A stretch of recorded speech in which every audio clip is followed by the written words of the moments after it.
I actually have no idea how to use this, but we'll try it. Wait, put it.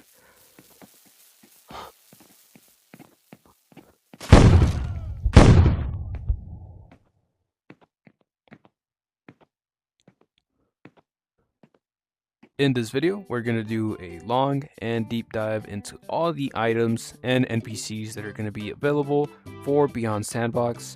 I am currently playing on the MetaQuest 3S, so if you do have a similar console, this is probably what it's going to look like, and some of the experiences that you're going to have with the items and NPCs.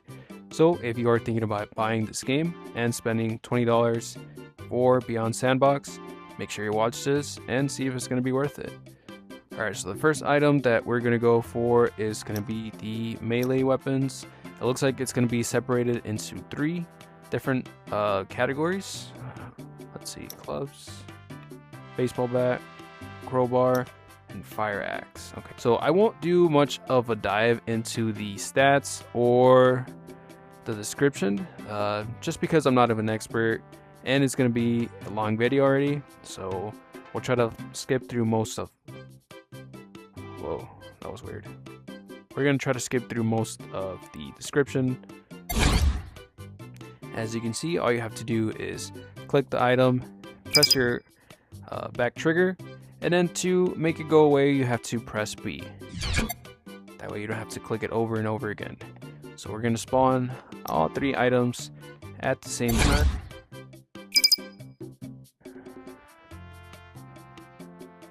And since it is going to be a lot of items, I think we're just going to spawn all the melee weapons at the same time. This is going to be a regular knife.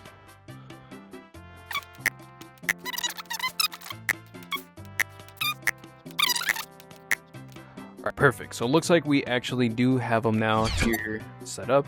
Again, we have the clubs, the knives, and the miscellaneous stuff. So I'm not going to go over much of how to use these on an NPC, just because I don't know if YouTube is actually going to allow it. We'll just spawn the items, play around with them, and then see how it is. It is going to be a long video, but I am going to try to show as much as I can. And again, try to show as little gore as possible so that YouTube doesn't push or delete my video or whatever. In terms of weight, I don't know, I feel like I know I'm not the strongest in terms of my wrist strength, but a baseball bat would not be this heavy. And I think that's one of the things that the game tries to do, is make items heavy, but at the same time when they do that, they make it seem like it's too heavy. Your wrist is gonna, twist or bend over if you have something like a bat. I mean, a little kid could pick this up with one hand and swing it pretty good. So I think that's one of the issues that this game does have. And I think just VR in general is going to have is getting that weight correctly. Isn't that right, Fred? Yeah. But Fred doesn't want to get hit with this bat, but we're just going to try a couple of swings.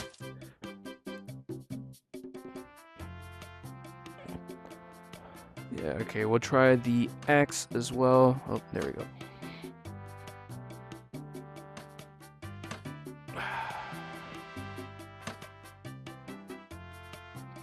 Okay. Again, the weight feels off. This one feels a little bit better. A little bit lighter, actually, what you would feel. But again, I can definitely... It feels like you're in a dream.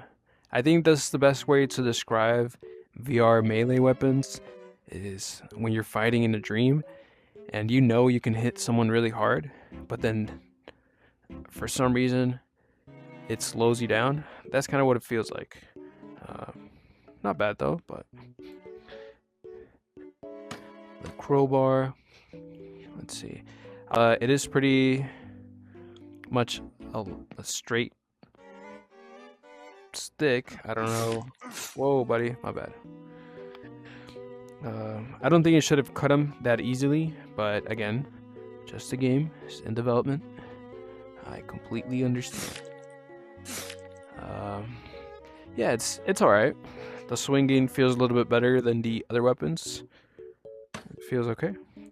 Now, I think this is where it gets a little bit better. Uh,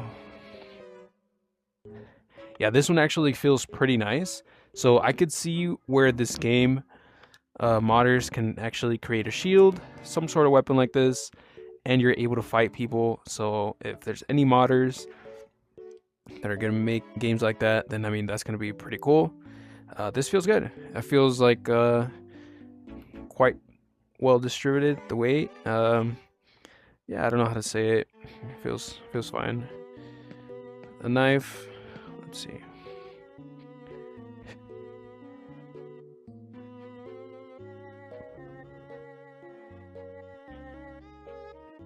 Okay. I think it feels good. The knives feel good as well. This is where I have a little bit more trouble with the items. Maybe not the single items like this. This, I feel like it's it's been in VR for a long time. If you played the Walking Dead games, you've played with a screwdriver, but I just did that actually, and I don't think that's ever been possible where you can actually grab the end of the screwdriver, pretend like you're gonna pull it off. Oh wow.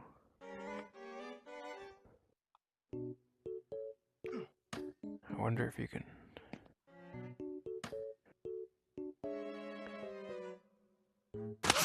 Oh, that's pretty cool. That's actually scissors. I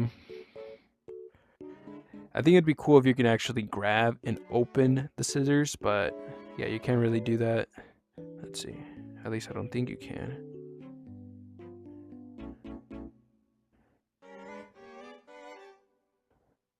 Okay. We'll move on to the shovel. I think this is where it gets a little bit off too. The handle feels a little bit too thick for what you would see in an actual shovel. And it just doesn't feel right. It feels almost like, how would you describe this? It feels one step closer to what it's supposed to feel like. I think that's what Sandbox, Beyond Sandbox is not there yet, but it's one step closer to the next gen VR.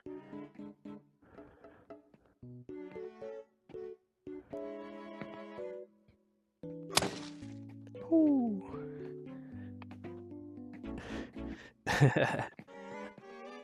All right, see, like this game could actually have a lot of potential if you, for some reason, I don't know, make a game where you can actually dig a trench, for example. Uh, you gotta dig your own trench. That's a cool idea. Again, cool concepts for what VR could be in the future, and this is something that's definitely pushing the boundaries. So, all right, we're gonna get rid of Fred here because he's a little bit too bloody for the video. So we'll send him off to somewhere nice, huh, Fred? So to send off Fred off to the nice place, we're gonna give him a little dynamite. So we're gonna give him a little bit of dynamite. Okay. Do a couple of sticks. Get rid of this. I actually have no idea how to use this, but we'll try it. Wait, put it.